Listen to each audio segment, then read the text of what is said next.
como les comentaba anteriormente, no solo se han realizado estas conferencias mundiales, sino que han habido otras en el ínterin de estos años. Podemos hablar de la Convención para la Eliminación de todas las formas de discriminación contra las mujeres, CEDAW, como les decía por sus siglas en inglés. Esta convención es sumamente importante porque es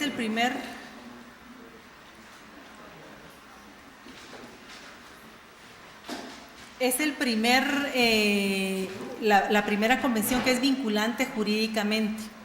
Esta, al igual que Belém do Pará, son las que mandatan a los estados a hacer cambios a la legislatura existente para, primero, erradicar cualquier tipo de discriminación y, en el caso de Belém do Pará, para atender y poner en la agenda de discusión de los gobiernos a nivel local, pero a nivel internacional, el caso de la violencia contra las mujeres, que se ha determinado que es una violación a sus derechos humanos.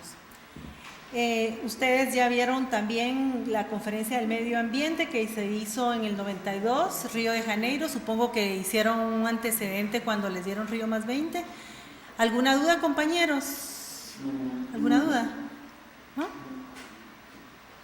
La Conferencia Mundial sobre los Derechos Humanos de Viena en 1993.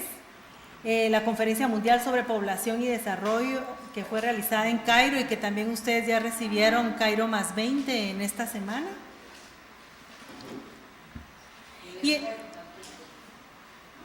¿Cómo? ¿Sí lo vieron? Está en la agenda. Yo revisé la agenda. En los objetivos del desarrollo del milenio, mucho hemos oído de ellos y realmente los países tuvieron que pasar por muchos problemas, hacer muchos análisis y hacer inversiones para tratar de llegar a las metas de los objetivos de desarrollo del milenio. Estos objetivos se lograron mediante un consenso global sin precedentes en el 2000 por 189 países miembros de Naciones Unidas. En la Asamblea del Milenio, en esta declaración se acordó una postura global en cuanto a mejorar las condiciones de vida de la humanidad de todo el mundo en las áreas de desarrollo y erradicación de la pobreza, paz y seguridad, protección del medio ambiente y derechos humanos.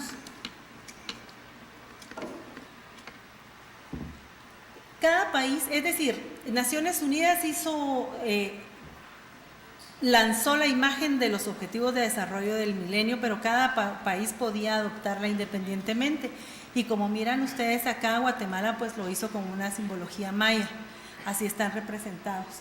Y vemos que del 1 al 7 de los objetivos se refieren a erradicar la pobreza, a ver lo de la educación primaria, principalmente para las niñas, y que la educación la primaria sea universal, la igualdad entre los géneros, la autonomía de la mujer, pero se entiende la autonomía en todos los sentidos, ¿verdad? No solamente desde el punto de vista económico, reducir la mortalidad infantil, mejorar la salud materna, el combatir el VIH-Sida, el paludismo y otras enfermedades. Ustedes saben que incluso el Fondo Mundial ha hecho aportaciones muy generosas a este país y que desafortunadamente por cuestiones de burocracia se han estado perdiendo esos fondos y se han ido para el África y que no tienen ningún costo para Guatemala.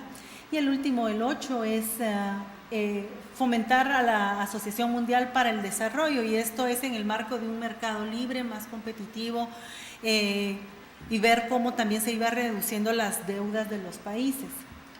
En ese sentido me permito presentarles este cuadro en donde se ve que Guatemala está clasificado como países con desarrollo humano bajo y muy bajo, medio bajo y bajo, perdón, como Haití, con Honduras, Nicaragua y Bolivia. Y podemos ver ahí, por ejemplo, cómo tenemos la pobreza extrema muy alta, muy difícil que nosotros lleguemos a superar esa meta. La desnutrición global, también la subdesnutrición están altísimas. ¿Qué dice ahí? Conclusión. La enseñanza primaria. Sabemos que se han implementado programas aquí, se recuerdan de aquellos programas madre, como era niña estudiante, madre del futuro, algo así, becas especiales para niñas, pero la deserción es tremenda. Menos mujeres en los parlamentos, sabemos que Guatemala no ha superado el 12% y con toda esta judicialización que se dio con este proceso electoral recién pasado, pues al principio se creía que se había aumentado un punto porcentual, pero no pasamos del 12%. La mortalidad infantil es tremenda por causas incluso prevenibles. La mortalidad materna está muy alta, aunque recientemente OPS-OMS sacaron un informe en donde dice que se redujo la mortalidad materna en un 49%, y eso quiere decir que de 170 nacidos vivos, una mujer se muere. Pero esa causa es prevenible. Y entonces teníamos el compromiso de llegar al 75% de reducción y hemos llegado nada más al 49%. Y vemos que el acceso al agua potable y el saneamiento realmente deja mucho que desear en estos países, que todo tiene que ver realmente con el desarrollo de las comunidades, ¿verdad? No pueden desarrollarse, no pueden ir más adelante si no tienen los servicios básicos. Y estas son las diapositivas que les decía que no les fueran a asustar. Realmente es un ejercicio que tratamos de hacer trasladándolo de un documento de Naciones Unidas de Mujeres específicamente, solo para que vean ustedes cómo se apoyan, se intercalan los documentos. Primero, los ODMs con respecto a la plataforma de acción de Beijing y la CEDAW, pero también tenemos un ejercicio de cómo se vincula la plataforma de acción de Beijing y los acuerdos de paz.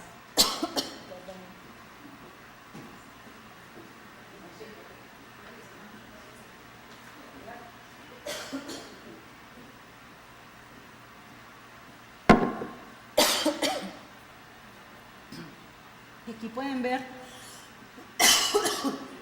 por ejemplo, cómo los objetivos estratégicos de Beijing tienen que ver con el articulado de la CEDAW. Y esto lo hicimos con los 8 objetivos del desarrollo del milenio.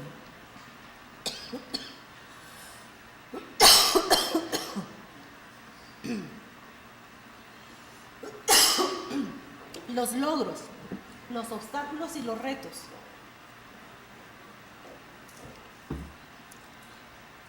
Teóricamente, en todos los países se cuenta ya con legislaciones que establecen la igualdad entre hombres y mujeres. En Guatemala contamos con la Constitución Política de la República en el artículo 4. Los obstáculos, dice, las leyes existen, pero no siempre... Ay, muy gentil, gracias. Gracias. Las leyes existen, pero no siempre se aplican por falta de garantías y de información. En este caso, por ejemplo, ustedes ven que la clase política muchas veces, desobedece el mandato constitucional y obedecen a sus intereses políticos específicamente. Por ejemplo, tenemos leyes muy importantes como la ley contra el femicidio, la ley contra la violencia sexual, y cuando uno va al campo y pregunta a jueces y fiscales por qué no aplican la ley, en principio la desconocen. Muchos la desconocen a pesar de los esfuerzos que se han hecho para capacitarlos para el empoderamiento de esos instrumentos. Pero por otro lado también tiene que ver con el cómo me identifico yo con aquel, porque incluso hicimos algunas entrevistas a algunos fiscales y decíamos, miren, pero ¿por qué no investigan? Si ustedes tienen ahí todos los elementos de investigación. Ay, no, mire, pero es que da pena, es que es un compañero hombre y nosotros no lo vamos a meter a la cárcel porque casi le saca el nombre a su esposa, del ojo a su esposa. O sea, tienen muchas cosas que ver y por eso es que podemos tener un bagaje enorme de legislación, pero hay muchos factores que impiden que las mujeres tengamos el acceso a la justicia o de acciones afirmativas que nos favorezcan. Y aquí los gobiernos deben de tener voluntad política para hacer que se cumplan los acuerdos. Es decir, si Guatemala se ha comprometido y es signataria de CEDAW y Belém do Pará, y de ahí han devenido estas leyes que van en contra de la discriminación, la violencia contra las mujeres, también tiene que tener mecanismos de seguimiento y de cumplimiento de estas leyes. En la mayoría de los países hay políticas de acción positiva para disminuir la brecha entre la participación política ciudadana de hombres y de mujeres.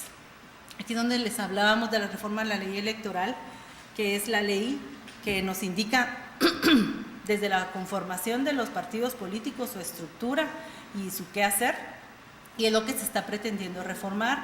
Sin embargo, en todo el proceso ustedes se han dado cuenta que ha habido un movimiento bastante fuerte de la sociedad civil, pero también un movimiento de renuencia de los partidos políticos.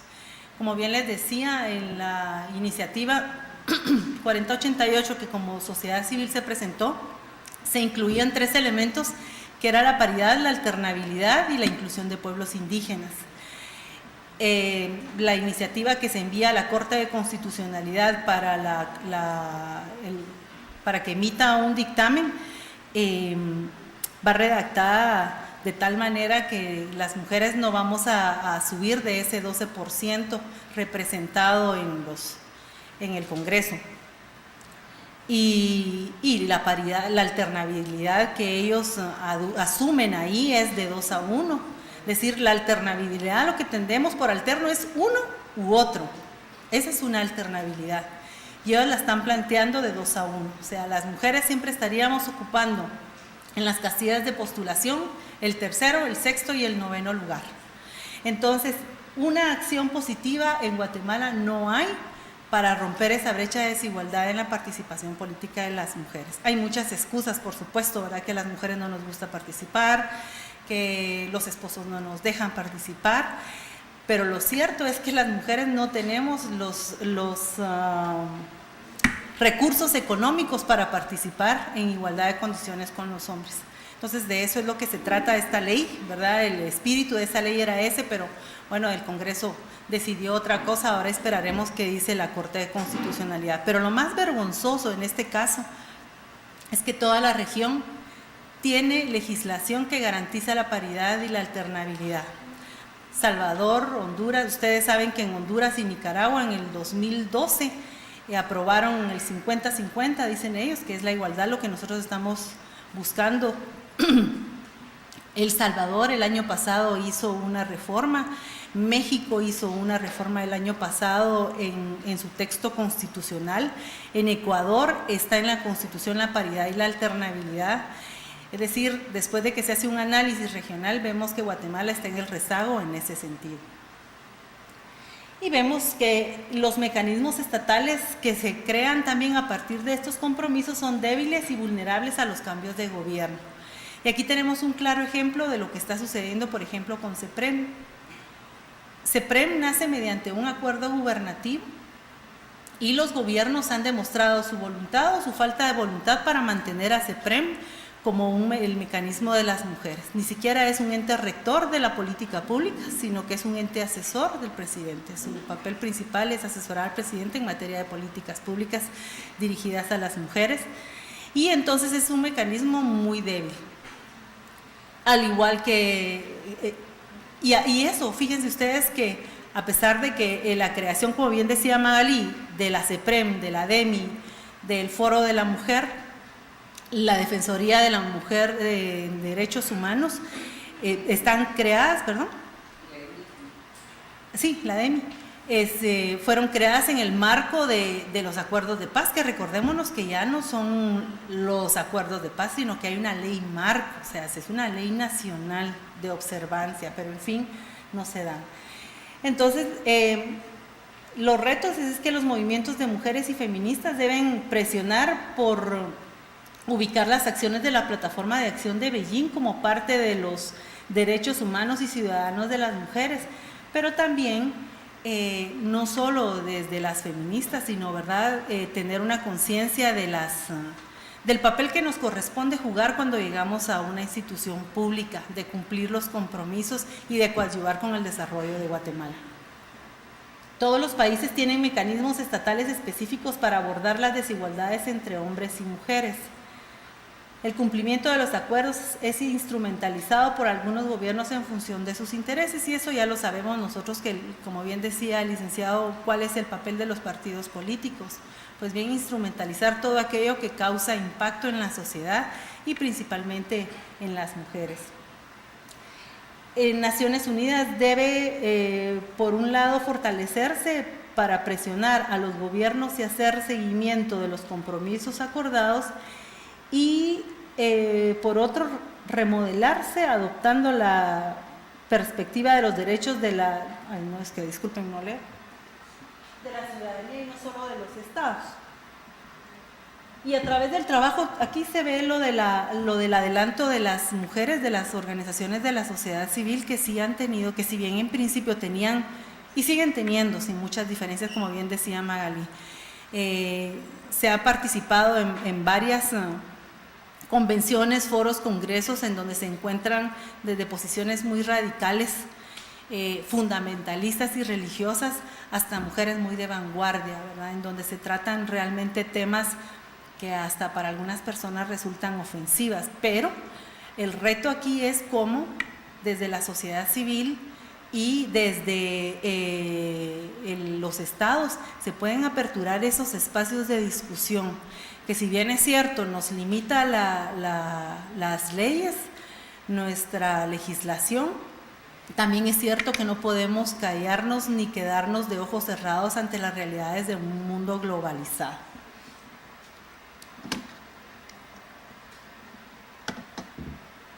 De esto creo que les van a hablar mañana o el viernes, y es solamente para ver que a partir de las metas de desarrollo del milenio, la imposibilidad de llegar a las metas ha forzado a los países miembros de Naciones Unidas a plantearse una nueva agenda, y es la Agenda de Desarrollo post-2015, pero un desarrollo sostenible.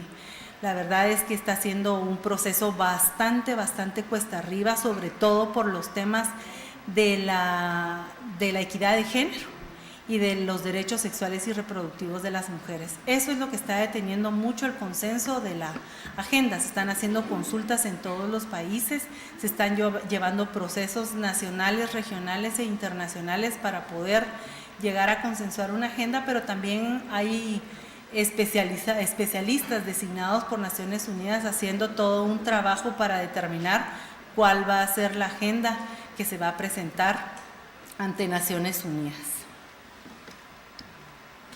Y aquí les presento, como les digo, lo simbólico, ¿verdad?, de las fotos de esta que vemos acá.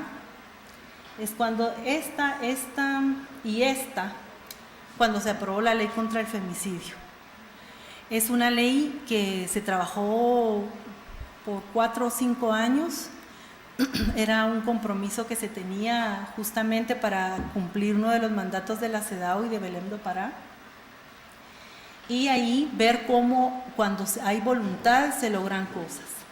Aquí vemos a la clase política abajo y a la sociedad civil acompañando a la sociedad política, pero en el tema principalmente de mujeres, cómo las diputadas jugaron un papel importantísimo para la aprobación de esa ley.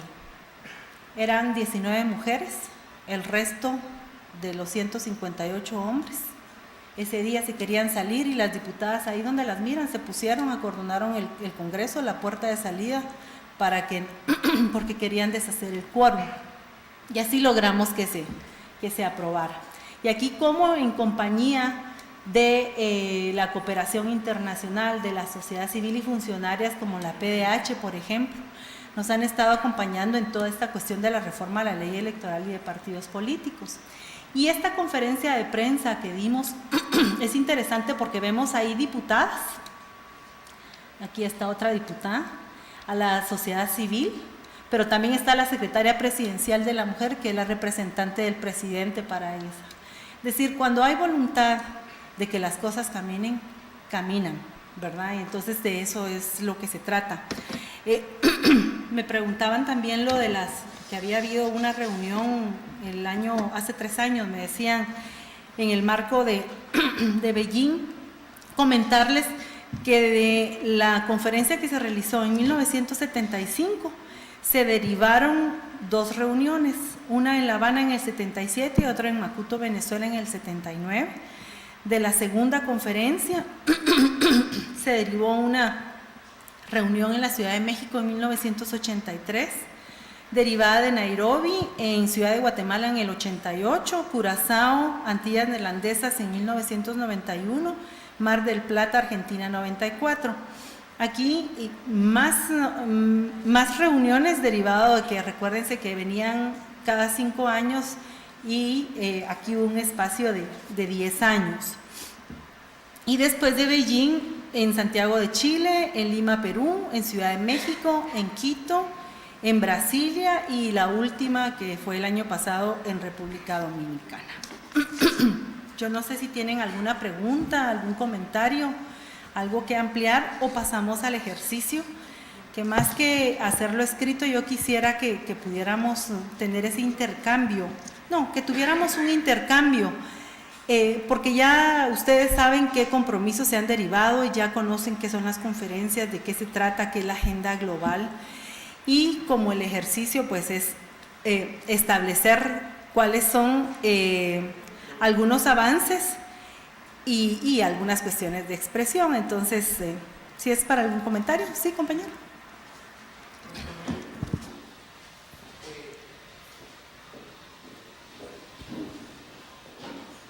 Y así se lo van trasladando, entonces gracias.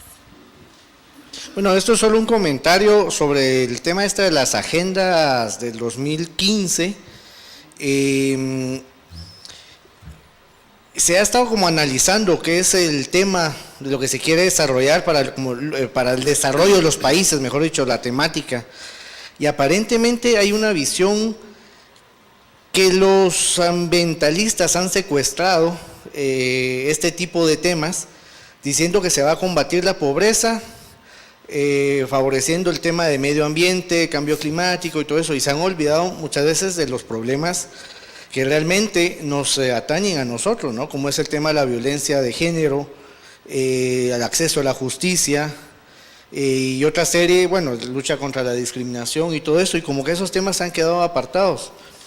Y yo creo que ahorita Guatemala está trabajando un poco eso, es una iniciativa de nuestro canciller, de incluir a la lucha contra la discriminación de la mujer, contra la violencia de género, digámoslo así, como un factor elemental para el desarrollo de los pueblos, ¿no? Y también el acceso a la justicia, sí. Que la justicia sea un servicio como lo puede ser el servicio social, digámosle el ICS para nuestro entender, o el acceso a la educación, que es un elemento universal para el desarrollo de los pueblos, y que la justicia también sea una parte de este desarrollo, ¿no? Simplemente es un comentario. Sí, está bien. Recuérdense que hay un consejo que fue electo para hacer todo un análisis, y después de presentado ese análisis se va a presentar a 3 premios Nobel para que hagan otro análisis y ver cuál es la pertinencia de la agenda que se propone. Sin embargo, hay una cuestión bien interesante, y es que estas personas que están trabajando esta agenda post-2015 consideran que el impacto de un buen manejo de los recursos financieros ayudaría más a establecer una agenda. Eso lo que nos quiere decir es que está llamando a los países a que tengan transparencia en la ejecución presupuestaria y que utilicen los recursos de la población de manera adecuada. Sí, Magali, ¿tú querías hablar?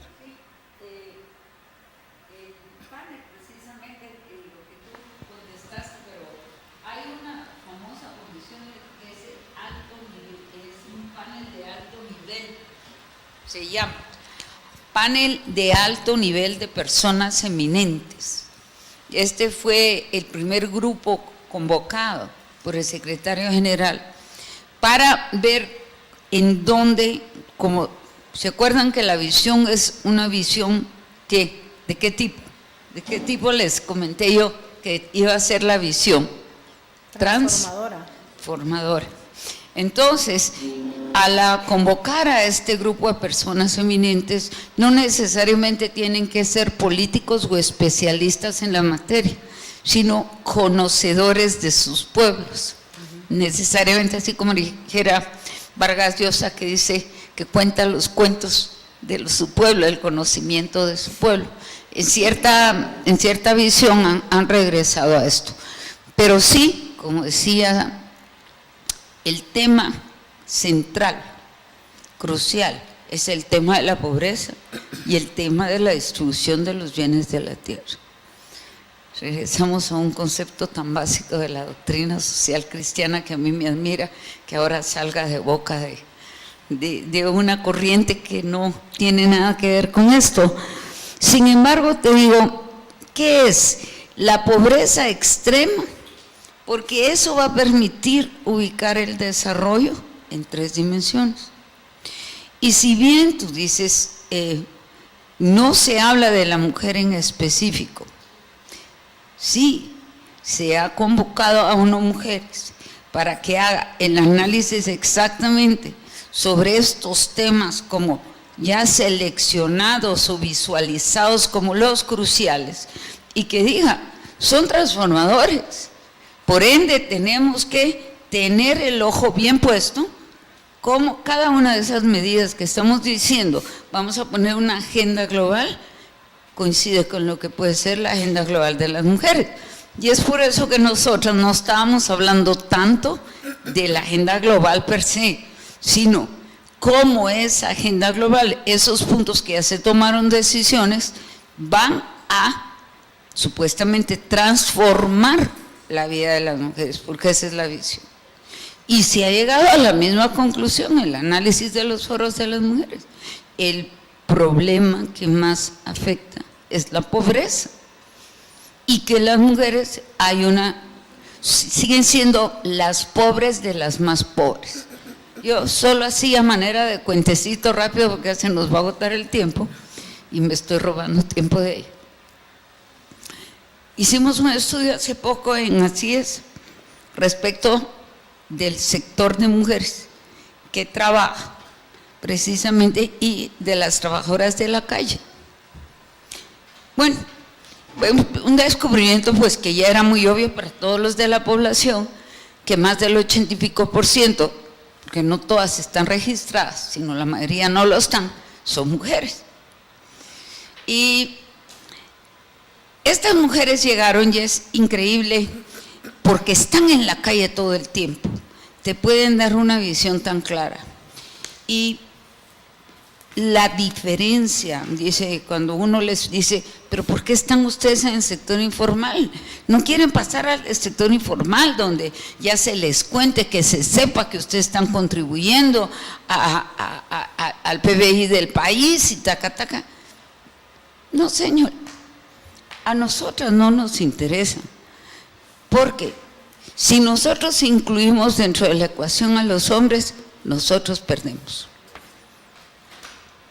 Porque necesariamente cuando los hombres quieren que trabajar con nosotras en la informalidad, se tienen que someter a nuestras condiciones. Y nuestras condiciones son, quien más trabaja, más gana. Y si nosotras echamos penca, así me lo dijo, divinas, porque llegaron con sus delantales, con lo que ellas trabajan, ellas muy orgullosas pues tuvimos varias sesiones para ir recabando los datos. Muchas no saben leer y escribir, y cuando uno les pregunta, dice, tengo 5 hijos profesionales, tengo 2 hijos que saco adelante vendiendo pantalones en la calle. Yo vendo ollas, me dijo una, y hasta La Salvador me voy con el contrabando, pero todos mis hijos estudiados. Entonces uno ve el contraste, y entonces yo les pregunté, ¿y ustedes creen que afecta la pobreza igual a las mujeres?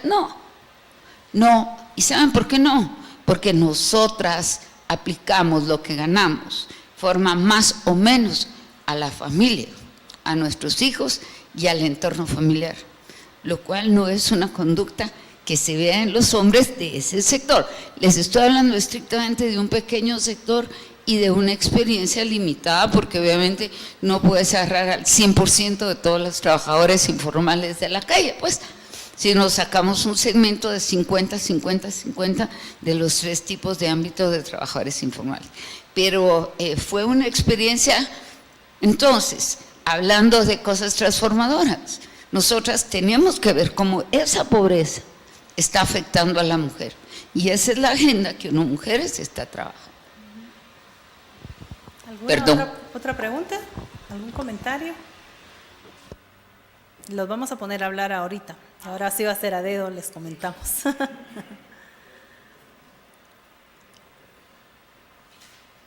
A ver, ¿qué opinan de las conferencias? ¿Qué opinan de todo eso que se ha dado a nivel mundial para el avance de las mujeres? A ver, Carla García, a ver.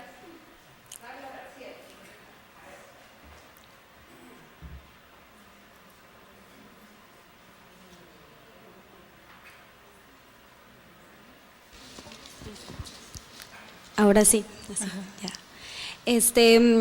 La opinión personal que tengo sobre las conferencias internacionales y convenciones sobre las mujeres que se han realizado durante tantos años, pues en mi opinión ha cambiado hasta cierto punto el imaginario social que se tiene sobre las mujeres en este mundo.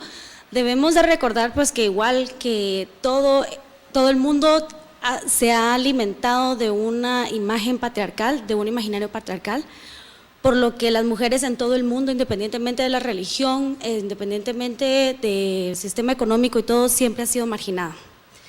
En mi opinión, considero que estas convenciones marcan un avance de cómo las mujeres, cómo nosotras las mujeres hemos ido tratando de mejorar nuestra condición social, económica, política. En lo personal, yo soy una persona que ha tratado de luchar y que en este campo, ¿verdad? En el campo educativo. Considero que hace falta muchas cosas para avanzar. Es un gran trabajo que tenemos por delante como mujeres, no solo nosotras, sino que también los hombres, de cambiar este pensamiento radical sobre los estereotipos que se dan de las mujeres, ¿verdad? Que, bueno, no son suficientes para ocupar puestos políticos, o no tienen las capacidades para esto, no tienen las capacidades para los otros. Y empezando con una cosa tan sencilla, a veces las mujeres vamos manejando y todo, y de repente alguien dice, esta no puede manejar porque es mujer. Y luego nos damos cuenta que a veces los mismos errores los cometen los hombres. Entonces debemos de empezar también nosotras como mujeres allá, parar de reproducir ese pensamiento machista que tenemos, porque también nosotras mismas lo hacemos, ¿verdad? Entonces son pequeñas cosas y pequeños cambios que yo creo que los que estamos acá podemos empezar a tomar conciencia sobre ello y empezar a hacer esos pequeños cambios y transmitirlos a nuestros familiares, a nuestras amistades, a nuestras instituciones, etcétera, ¿verdad? Entonces considero que vamos por más y es un excelente trabajo que se está realizando.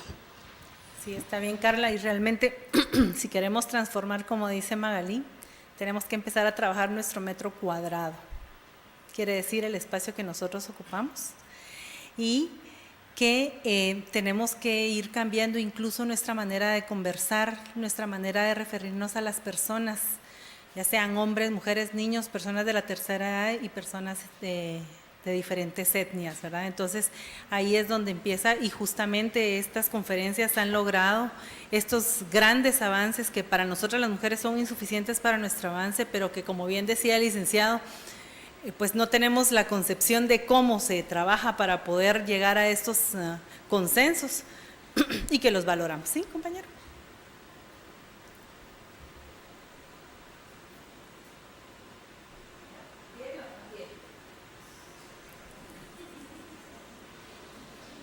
Ahí está. Mucha tecnología para pues hay un dicho ya de algunos años que dice mal con ellas y peor sin ellas. No, las mujeres son un ser tan especial en la vida social de la humanidad, son quienes posibilitan, digamos, la conservación de la especie. Si creemos en lo que dice la Biblia, dice que cuando Dios creó al hombre, posteriormente creó a la mujer, y de una costilla. Nuestro cantautor Arjona dice que hubiera dado su columna vertebral por verlas andar. Eso expresa mucho, pero si vamos a la teoría creacionista, vemos que Dios puso en la mujer la belleza, la sensualidad, si se quiere ver así, y en el hombre puso cualidades distintas, ¿verdad? Pero, no obstante eso, es importante ver que en algunas sociedades se ha desvirtuado totalmente el respeto a la mujer, es decir, se abusa, y eso es muy lamentable. Pero conversaba durante el refrigerio con algunas personas y les mencionaba que hay que tener mucho cuidado con la importación de ideas, porque la realidad en Europa es una realidad muy especial. En los países de Oriente Medio es donde la mujer realmente sufre, es muy marginada y acosada, etcétera. En los países de Oriente Lejano también tienen esa condición. Ahora, acá en las Américas, pues la mujer realmente goza de muchos más privilegios que quizás en otras latitudes del mundo. Y se le exige mucho, el diario vivir exige mucho de ella, porque esas mujeres que hacían alusión hace unos momentos, que se dedican a la parte productiva del país, que se han incorporado a la clase laboral, no solamente tienen que cumplir con una jornada o una tarea, sino que además, si son madres, tienen que velar por la correcta educación y guianza de sus hijos, preparar los alimentos, estar pendientes de los quehaceres de la casa. Entonces el trabajo se les recarga mucho. Y cuando nosotros miramos la laboriosidad de las manos de la mujer, es algo maravilloso, desde un tejido hasta la bisutería que les fascina, o hacer todos esos adornos para las casas. La mujer es muy creativa, la mujer realmente es un ser excepcional, porque el hombre tal vez aprende a hacer alguna cosa, pero la mujer aprende a hacer 2 o 3, pero siempre considero yo que se le debe de ver, como dice en la Biblia, como un vaso débil, o sea, se le debe dar su lugar por caballerosidad, si se quiere así, ¿verdad? Y darle un trato hasta cierto grado preferencial y no de igualdad. Pero en lo que sí no estoy de acuerdo es en que se vaya a el extremo de lo que es la teoría del feminismo, porque si una mujer se vuelve demasiado feminista, llega al caso de que comienza hasta a odiar al género opuesto, ¿verdad? Entonces ahí es donde ya las cosas se desequilibran. Por eso ningún extremo es conveniente ni es fructífero a la larga. Gracias. No cabe duda que el ingeniero quiere buscar novia en este salón, ¿no? Mire, en principio empezamos mal con su comentario, perdone que se lo diga. Mal con ellas y peor sin ellas. Realmente es una manera, siento yo, muy atrevida de referirse a las mujeres, ¿verdad? Realmente somos seres humanos y como tales tenemos el mismo derecho de ser tratados con respeto y con justicia. Si bien la Biblia es un documento que siguen muchas personas, es un documento de referencia. También es cierto que hay muchísimas interpretaciones. De hecho, ustedes mirarán un grupo feminista que se llama Católicas por la Salud Reproductiva. Y nosotros sabemos que en este país los grupos fundamentalistas son precisamente los que se han opuesto al adelanto en este término, ¿verdad? Entonces, hay que ver realmente las interpretaciones, sacar a la mujer de ese ámbito privado, que es por lo que estas conferencias realmente han luchado, para que los estados vean precisamente que las mujeres pueden trascender más allá de lo privado, que se tienen las capacidades, que se tiene el concepto, que se tiene la intención y que tenemos el mismo potencial que tienen los hombres para desempeñar cualquier actividad. En cuanto a las corresponsabilidades, bien lo decíamos en una conferencia, en la segunda o en la tercera, en donde decía que, pues sí, que se empezaba a ver cómo las mujeres eran parte de todo el desarrollo, en la tercera, de todo el desarrollo, pero se había obviado esa pequeña parte esencial que es lo que tiene que hacer la mujer en casa.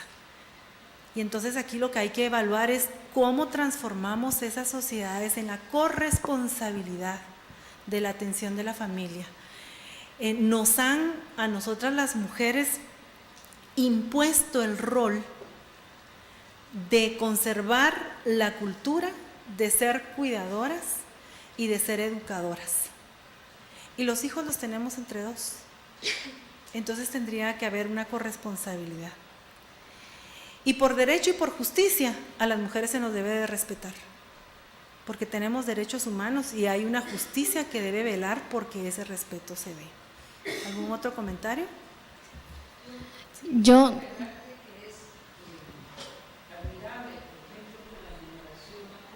¿No se oye? Es admirable con los jóvenes, donde la presión económica ha obligado a que los dos, la pareja de ambos, trabajen. Hay un cambio cultural en cuanto a las tareas, al repartimiento de las tareas, y no es solamente en los no indígenas, aún en las culturas más tradicionales indígenas. Me tocó en una mesa de diálogo de Propaz, que estaba tratando el tema de equidad, y ahí llega la gente a platicar de la calle. Son muy simpáticas, cuando tengan oportunidad de ir, vayan. No es propaganda, es verdaderamente interesante. Y en mi mesa cayeron un par de jovencitos indígenas, jovencitos para mí, jovencitos, pero así como tendrían unos 27 años los dos. Entonces viene y ellos manifestaron que era una pareja de casados que compraban juntos y que una vez habían comprado y se habían instalado, él tenía que regresar a donde ellos provenían a cuidar a los niños, que en el entretiempo lo cuidaba la suegra, y les dice, y le dejaba al cargo de la mujer la venta. Entonces le dice un señor que estaba ahí, le dice, bueno, ¿cómo le dejas a la mujer lo más importante, que es el manejo del dinero y la decisión de cómo? Y le dijo, ¿por qué ella es mejor que yo? Mira, me hizo tanto impacto, porque era un joven que tenía dificultad para hablar español, o sea que no, ella lo hablaba mejor que él. Evidentemente se veía que ella tenía una escolaridad mayor, pero ese respeto, cuando simplemente se volteó al otro y le dijo, ¿por qué ella lo hace mejor que yo? O sea, esa es la verdadera respuesta de la equidad. El reconocer en el otro las potencialidades, respetarlas, valorarlas y actuar conforme. Solo así puede salir adelante un país. Solo eso quería agregar, que a veces también estamos clavados en aspectos generacionales, y que el reconocimiento y la revaloración y la medida transformadora, pues a veces nos va a costar aceptarla, porque viene de los más jóvenes que están viviendo las circunstancias del mundo actual y que han encontrado formas diferentes de negociar con su pareja. Y aunque no hablen de roles, negociar con su pareja qué va a hacer cada cual y cómo van a tomar las decisiones al respecto, que van desde sobre todo el manejo de la plata, pues cómo se va a manejar el dinero de la pareja. Pero se los quería comentar para que vean que las cosas sí han cambiado, cambian a través de estas comisiones, pero también cambian a través de las presiones de lo que sucede en el mundo, de qué está sucediendo en el mundo en este momento. ¿Sí? Sí. Bueno, yo quería hacer un comentario respecto al comentario anterior que realizaron respecto al feminismo. Creo que tienen que tener mucho cuidado con el manejo de conceptos, porque el feminismo es una corriente teórica, no es lo opuesto al machismo. Entonces el manejo cuando se diga que una persona es feminista, significa que es una persona que está promoviendo la igualdad de derechos, no la superioridad del género femenino al género masculino. Esa es una. Y dos, a mí me gustaría hacer una reflexión. Una vez, bueno, no sé si ustedes han ido al supermercado, especialmente al área de juguetes. Uno puede hacer un análisis muy interesante en relación a la sección de juguetes para niñas y la sección de juguetes para varones. El día que yo me puse a hacer ese análisis, pude identificar la sección de niñas en tres áreas muy marcadas. La primera área eran juguetes dedicados a la estética, eran salones de belleza, la secadora, el espejito, es decir, toda una concepción que manejaba a la mujer desde muy niña en un rol de objeto sexual, ¿sí? Es decir, la mujer se tiene que ver bonita, se tiene que arreglar, tiene que pintarse, tiene que tener tacones, etcétera, etcétera, y es algo que desde niña se les va inculcando.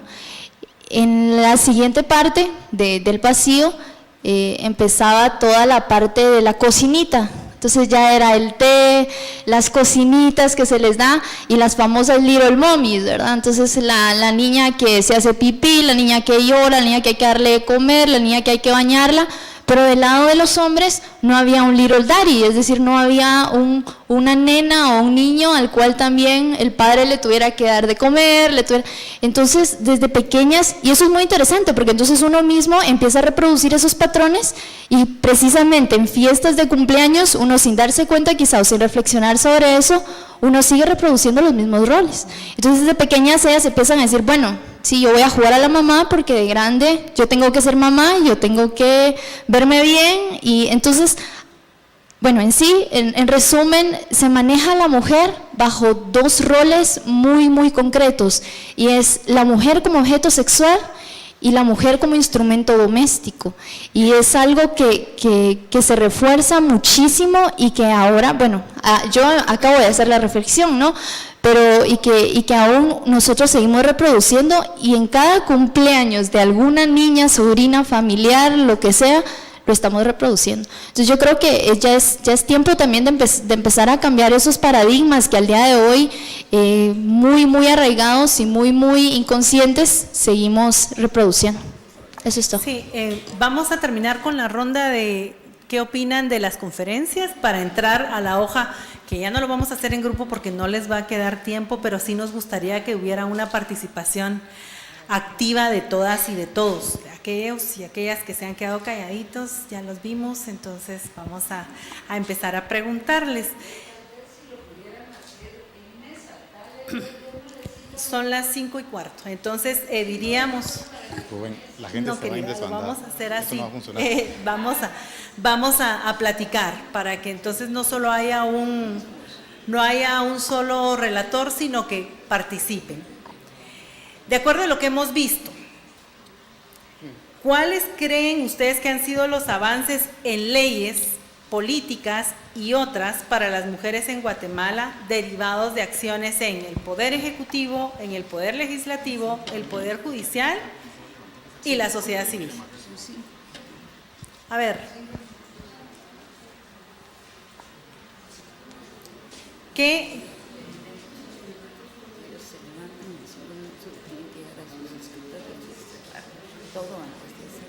Bueno, entonces en 5 minutos. Bueno, tenemos 5 minutos, así que, a ver, compañera. Vamos a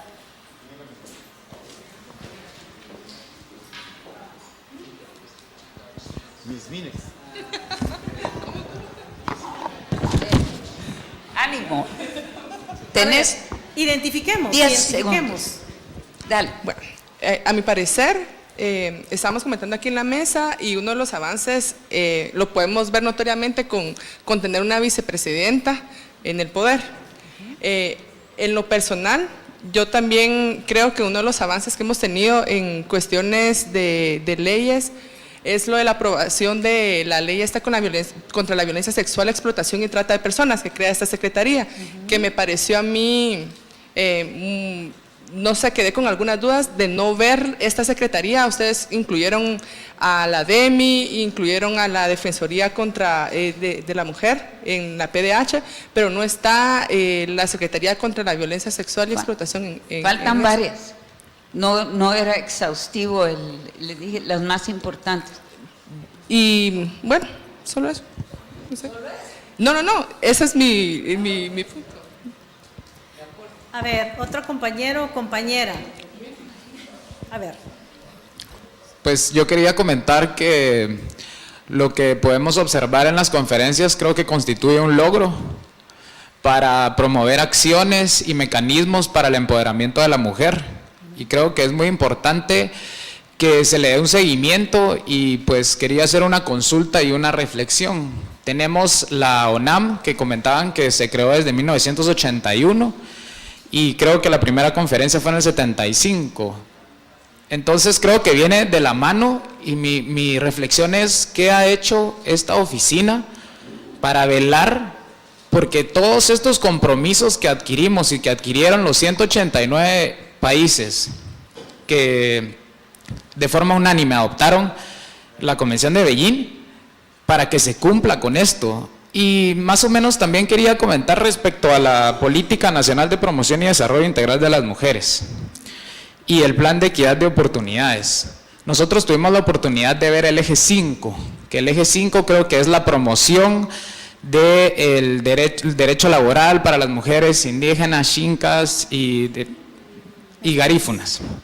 Entonces, estaba este eje que tiene 6 subproductos y se habla de ciertos aspectos para la promoción, como ya comentaba, de los derechos laborales.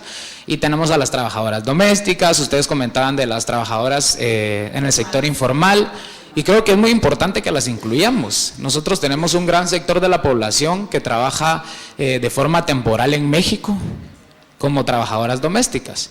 Ahora, mi reflexión es la siguiente: nosotros como Ministerio de Relaciones Exteriores tenemos la obligación de atender, proteger y asistir a estas personas, y es nuestra obligación, pero el papel que tiene que jugar la ONAM, la CEPREM, en trabajar en conjunto con las instituciones que estamos vinculadas a este sector, creo que es muy importante, porque ellos nos van a retroalimentar de estos compromisos y de qué forma podemos abordar nosotros todos estos temas, y en el tema que hago referencia, que es en el tema de la migración laboral, para que nosotros podamos desempeñar un mejor papel. Entonces mi reflexión es que considero que estas, pues la CEPREM, la Secretaría que ustedes comentaban que es asesora, y la ONAM, que está adscrita al Ministerio de Trabajo, deben de trabajar de la mano con las otras instituciones que tenemos una relación en algún tema en donde se debe promover el empoderamiento y velar por el irrestricto respeto de los derechos de las mujeres.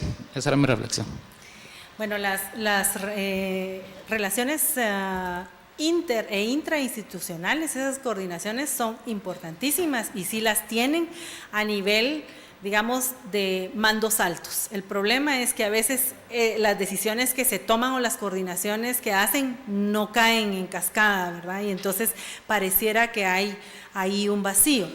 Con respecto a la ONAM, sí, precisamente es la primera institución que surge para velar por los derechos de las mujeres, pero se centra precisamente en los derechos laborales. Por eso es que en el marco de del Ministerio de Trabajo, porque era la corriente, todas las oficinas de la mujer de ese entonces se implementaron en los ministerios de trabajo. ¿Qué pasó? A partir de los acuerdos de paz surge una discusión. Y eso es de comentarles también que el tema de mujer no estaba incorporado en los acuerdos de paz. Y fueron las organizaciones de mujeres las que lucharon para que se le pusiera el sector de mujeres. Las mujeres no somos un sector, pero en ese momento era de la única manera que podría denominarse, y ellas fueron las que coadyuvaron para que se incluyeran algunas cuestiones en favor de las mujeres. Dentro de esos compromisos estaba la creación del órgano rector de la Política Nacional de las Mujeres. Continúa, por favor. Y lo que pasó es que, con lógica, que lo que sucede en los otros países, digamos, graduaron a la ONAM, en algunos para convertirla en la institución estatal. En otros países se convirtieron en entidades que son mitad del sector privado y mitad del sector público. Pero en la gran mayoría se graduó, digamos, a la UNAM.